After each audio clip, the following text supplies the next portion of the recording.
यहाँ पुता सुख राम कहे, जामन मरणो नाय। ध्यान समाध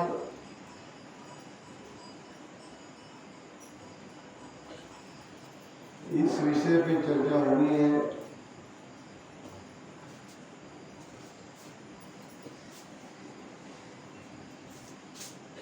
पहले ध्यान किसे कहते हैं?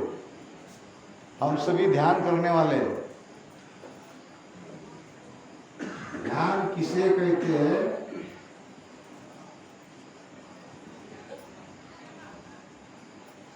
ध्यान लगने का प्रमाण क्या है? कैसे समझे कि हमारा ध्यान लग गया? ध्यान लग गया, इसका क्या प्रमाण है?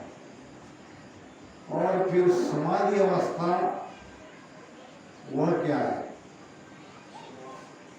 ये तीन प्रश्नों को पहले समझेंगे। पहला प्रश्न है ध्यान। ध्यान किसे कहते हैं?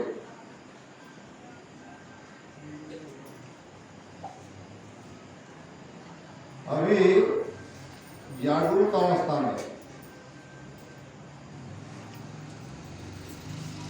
हमारा ध्यान सब तरफ है कि नहीं? यानी मन हजारों दिशा में जाता है, हजारों विचारों में जाता है, तो वहाँ वहाँ हमारा ध्यान जाता है। फिर ध्यान लग गया या ध्यान की स्थिति क्या? तो मन की एकाग्रता ही ध्यान है। मन की एकाग्रता।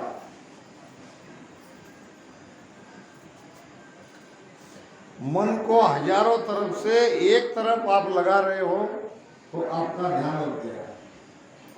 जरूरी नहीं कि आप भीतर शरीर में लगा रहे हो। कोई अच्छा संगीत सुन रहे हो,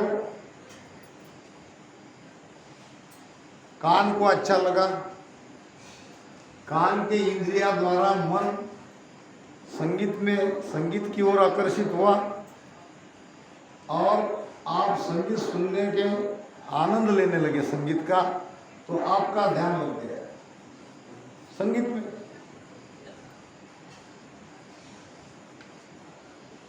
कोई बहुत अच्छी दिखाई देने वाली वस्तु है, देख रहे हैं, आंखों को अच्छा लग रहा है, आंखों की तरफ से मन चला गया, मन को अच्छा लगा और हम उसको देखते रहे।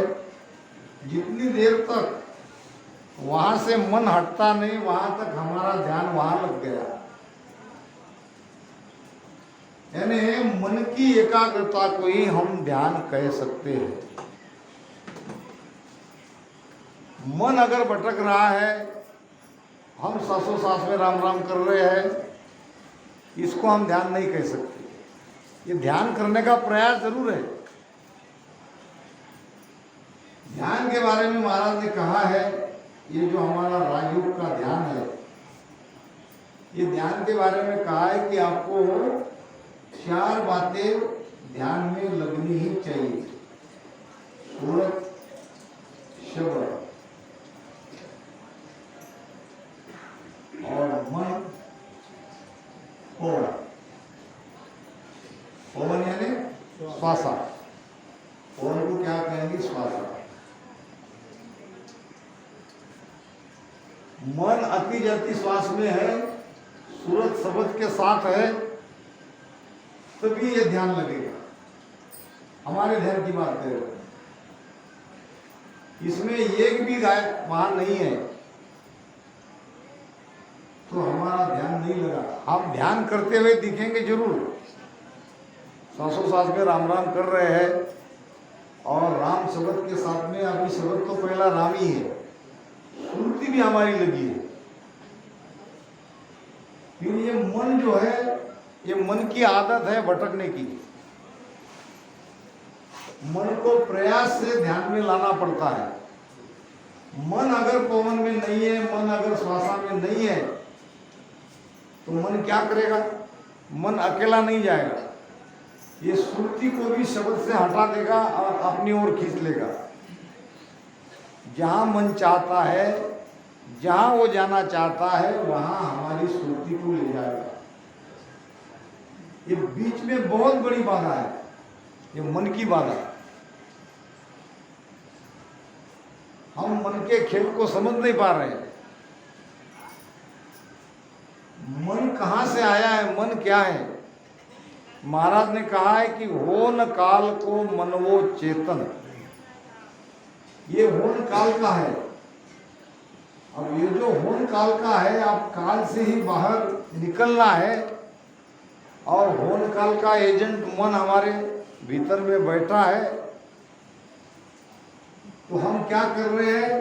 चोर को कर रहे हैं, क्यों रखवाली करो। ये मन चोर है, ये मन चौकार है, ये मन मान गया तो बड़ा सीधा है, मन अड़ गया तो अच्छे अच्छे की खबर ले लेता है, अच्छे अच्छे योगी को पटक दिया, गिरा दिया। मन बहुत ताकतवर है। महाराज ने तो बड़ी सुंदर व्याख्या करी है मन की। हाथी है झूठो कोई बेरे संत फूटो। हाथी है झूठो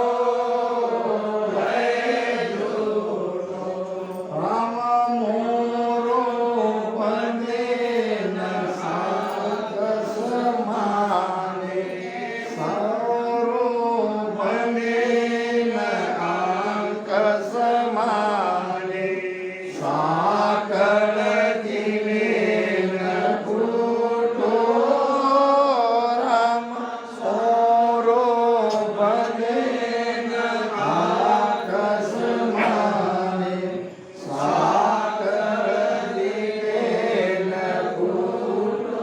ब्रह्मा विष्णु महेश्वर सखिया, ब्रह्मा विष्णु महेश्वर सखिया,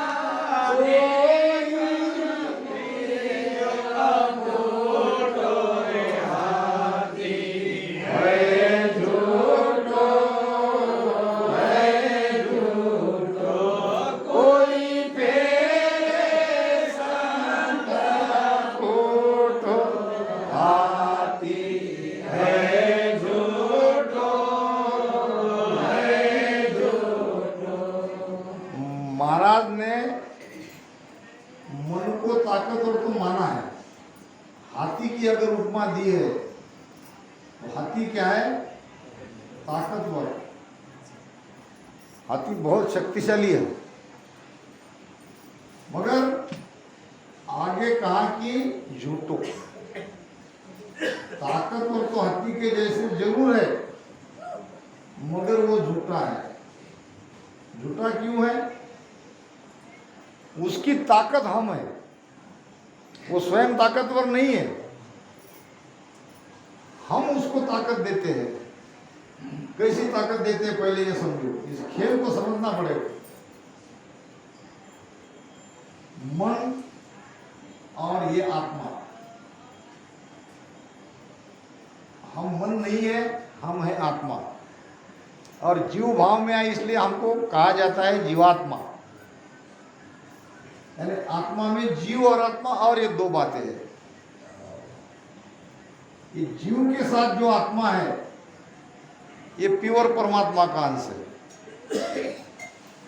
मगर ये आत्मा अपने स्वरूप को भूल चुकी है। हाथी का उदाहरण देते हैं महाराज वाणी में। जब वो गधा हाथी को समझाने के लिए कोई दूसरा राजा का हाथी आया, तो क्या उसने कोई मंत्र दिया?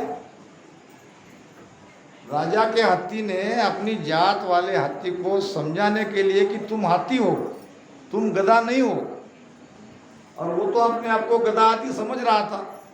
क्या उसको कोई मंत्र दिया? उसको कोई राम नाम बताया?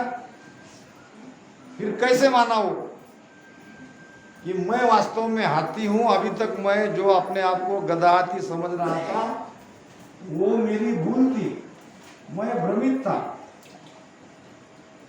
कैसे माना?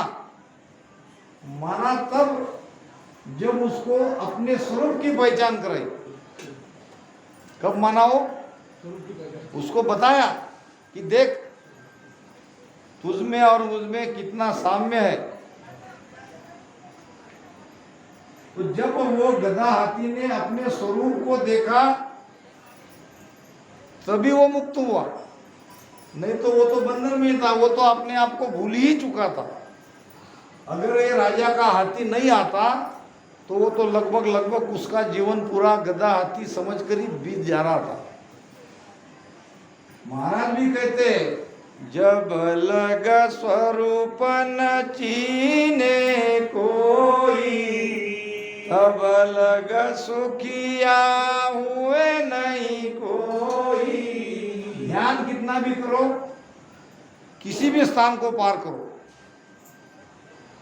आपको एक ही बात करना है, अपने स्वरूप को जानना है, अपने स्वरूप को समझना है। जब तक हम हमारे आत्मा के स्वरूप में नहीं जाएंगे तब तक निर्भय नहीं होंगे।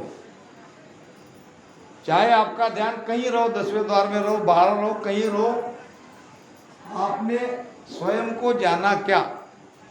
महाराज ने एक ही साख में निर्णय कर दिया है कि जब अलग स्वरूप न चीने कोई, तब अलग सुखिया हुए नहीं कोई। अब ये आत्मा अपना स्वरूप ये मन के कारण भूल चुकी है। आत्मा के साथ ये मन है और मन है काल, और मन जैसा चाहता है वैसा हम करते हैं। देख लो, नहीं तो अपने आप को मार्क करो, हम किसके अंडर में हैं? हम सभी मन के अंडर में हैं। क्योंकि अगर आपको कहा जाए मैं भी आपके साथ में हूं, मैं अपने आप को भी कह रहा हूं, ऐसी कोई बात नहीं कि यहाँ रामधारा है, यहाँ सत्संग चल रही है, आप रामसनी हो, आपको सत्संग अच्छी लगती है, यहाँ ध्यान भी हो रहा है, आप ध्यान भी करते हो, तो यहाँ से जाओ ही मत। कितने रहेंगे? मैं अगर यहाँ बैठा हूँ और मुझे किसी ने कहा कि रामधारा से आप जाओ ही मत, 1 दिन 2 दिन 3 दिन रहेंगे। फिर कोई एक शक्ति हमारे साथ में जो हमें प्रवृत्त करेगी कि नहीं अब कल तो निकलना है, बस हो गया 2 दिन 3 दिन संगत। यानी हमारे ऊपर मन का ही राज चल रहा है, और यही सबसे खतरनाक है। हम पूरी तरह मन के काबू में हैं, इसलिए महाराज ने हाथी कहा है मन को, उसको ताकत हम दे रहे हैं। मन जहां ले जाना चाहता है हम चले जाते हैं। मन को जो अच्छा लगता है हम कहते हैं कि हाँ हमें भी, हमारी भी वही इच्छा थी। तो ये मन बड़ा ताकतवर है और मन को रोकना आसान नहीं है। इस मन रूपी हाथी को अफूटो, अफूटो यानी क्या? अफूटो कहते हैं वापस। ये मन रूपी हाथी जो अपनी मस्ती में चल रहा है उसको वापस मोड़ने वाला कोई संति सभी के बस में नहीं है। मोरो बंदे न अंकस माने, अंकस कहते हैं अंकुश को, मोरो वो बांधते हैं ना ऐसा मुख में,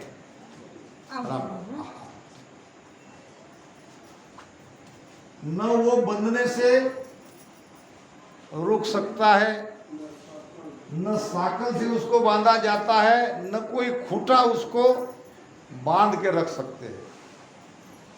अब ये तीनों चीजें हैं बांधने के काम में आने वाली। और कोई प्राणी रहता तो इनसे बन जाता। कोई भी प्राणी ले लो आप, गाय को बांधो, बैल को बांधो, किसी को भी बांध सकते हो, मगर ये हाथी को इनसे बांध नहीं सकते, एक झटके से वो तोड़ देगा। ब्रह्मा विष्णु महेश्वर थकिया नेकन फिर अपुटो। अब इनसे तो जरा सा भी वो वापस हुआ नहीं, जरा सा भी ये ब्रह्मा विष्णु महेश पूरी तरह से मन रूपी हाथी के काबू में आ गए। कथाएं बहुत है, आपने बहुत बार सुनी होगी। भगवान विष्णु ने वृंदा का सतहरण किया, वही तो मन का ही तो खेल है। भगवान शिव जी ने जब विष्णु भगवान ने मोहिनी रूप धारण किया तो विष्णु के पीछे पड़ गए, मुझे बताओ आपका रूप मुझे देखना है। जब भगवान ने दोबारा शिव जी के लिए मोहिनी रूप धारण किया तो वो उसके पीछे लग गए पागल की तरह। ये भी तो मन का ही खेल है। ब्रह्मा जी ने सृष्टि की रचना करी, जब सावित्री को बनाया तो सावित्री पे उसका मन आ गया, उसको पत्नी बना लिया। इतने बड़े बड़े देवता अगर मन को जीत नहीं सके, तुम्हारी हमारी क्या बिसात। मगर एक चीज है इनको रोकने वाली, वो चीज है सदगुरु सुखराम जी महाराज का ज्ञान, उसका भेद।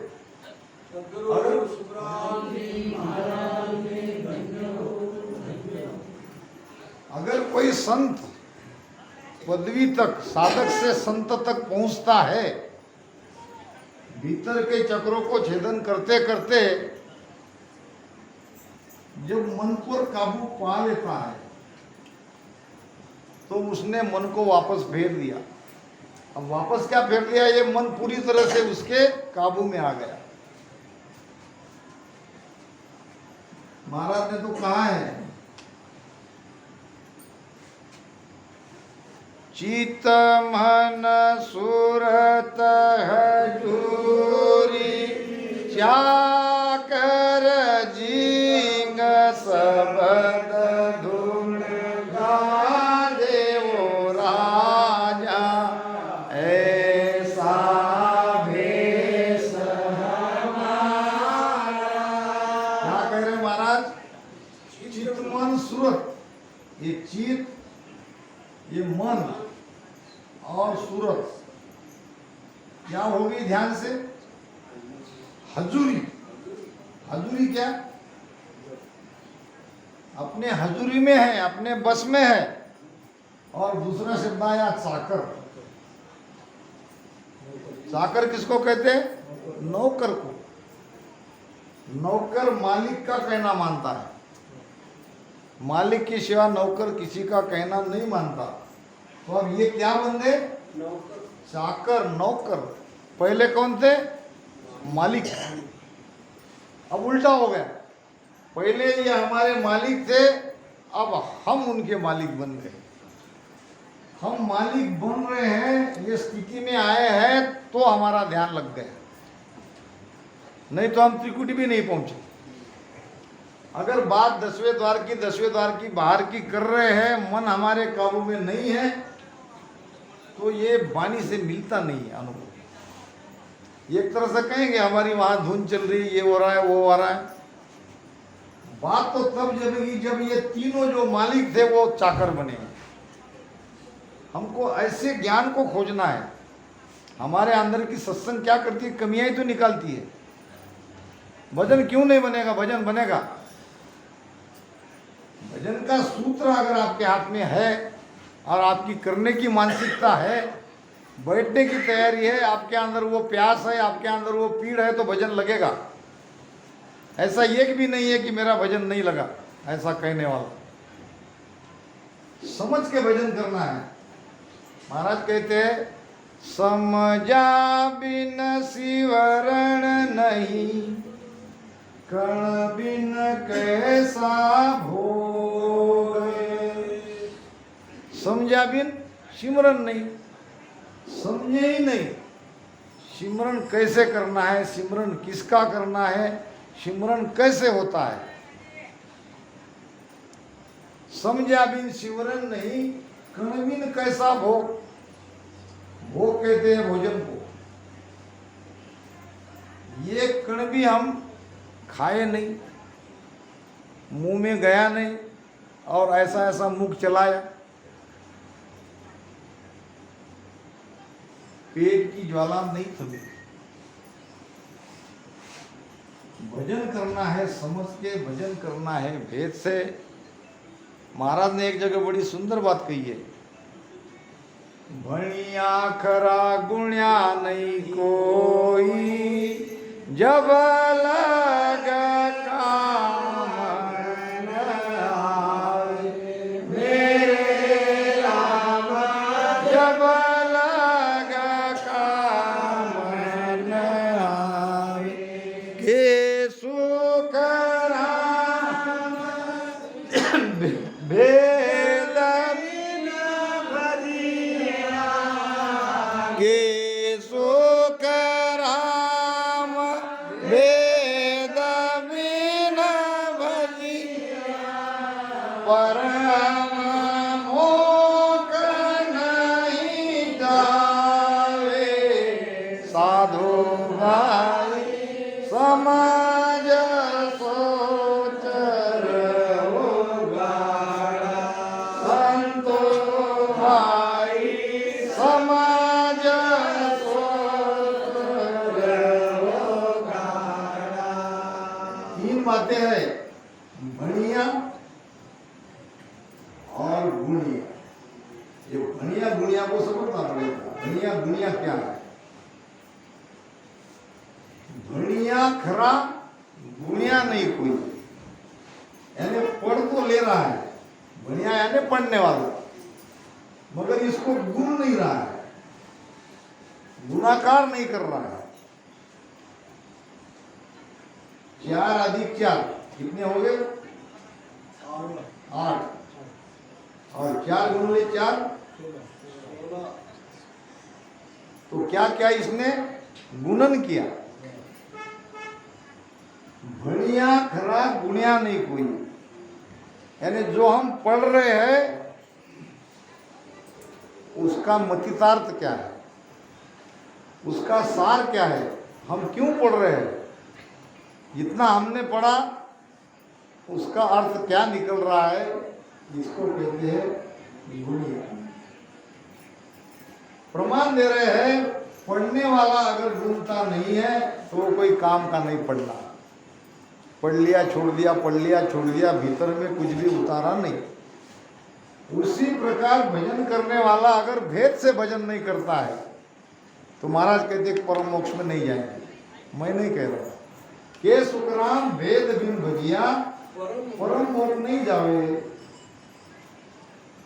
अब भेद की तरफ हमको जाना है, हमको ध्यान करने वाले हैं और ध्यान से समाधि अवस्था तक जाना है। समाधि के कितने प्रकार है, क्योंकि हमारा विषय ही है ध्यान समाधि। ध्यान का अर्थ है मन की एकाग्रता। अब ये मन अगर बार बार भटक रहा है और हमने कितना भी ध्यान किया तो वो वास्तव में ध्यान नहीं कहलाएगा। हाँ, इतना जरूर है, ध्यान की कोशिश जरूर कर रहे हैं। तो आपको न सूरत के साथ कुछ करना है, क्योंकि सूरत आपकी लगेगी अगर गुरु महाराज का शब्द आपके पास है। और श्वासा तो अपने आप आ रही है जा रही है, इसके लिए भी कुछ करना नहीं है। सारा खेल आपका मन बिगाड़ रहा है। ध्यान का सारा खेल बिगाड़ने वाला है मन। कबीर साहब कहते हैं कि तेरा बैरी कोई नहीं, तेरा बैरी मन। मन ही निरंजन काल कराला, मन ही कसाई है, मन ही निरंजन है, मन ही काल है। अब इसको पलटाना है। ये मन मरेगा नहीं, मन मरेगा नहीं। मन अपने जो उसके विचार करने की, जो भटकने की उसकी प्रवृत्ति है वो छोड़ेगा नहीं। हमको ही कुछ ऐसा उपाय करना पड़ेगा जो मन हमारे साथ ध्यान में लग जाए, भटकेगा। बड़े आसान उपाय महाराज ने दिए हैं, मगर हम उनके ऊपर सोचते नहीं।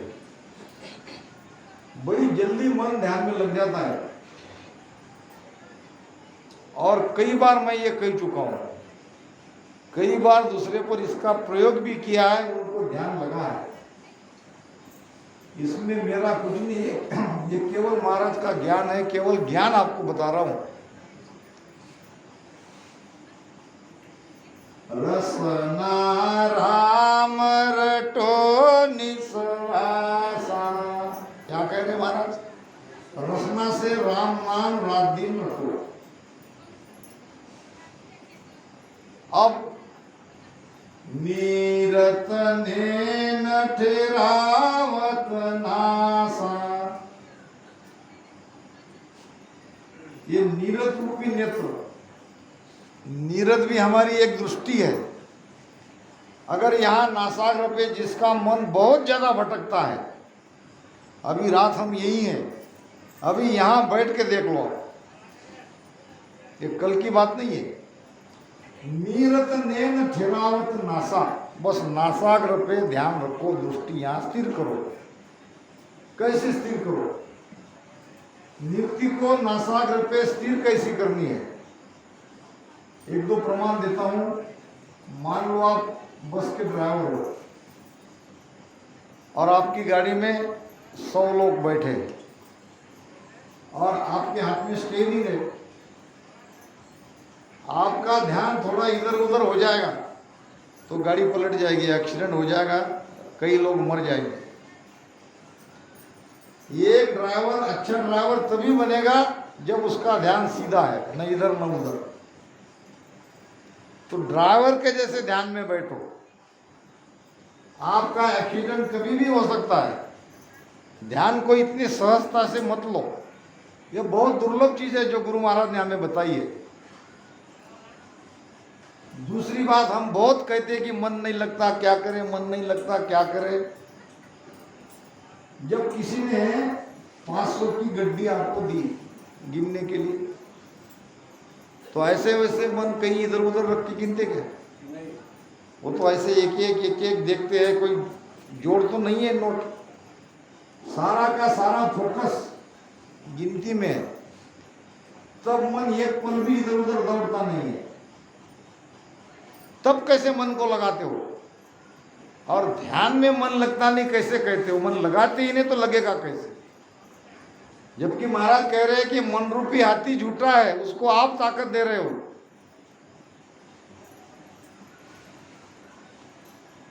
मन अगर लग गया तो ध्यान लगने में कोई देरी नहीं। ये सारा निचोड़ के आएगा, मन को आपको ध्यान में लगाना ही पड़ेगा।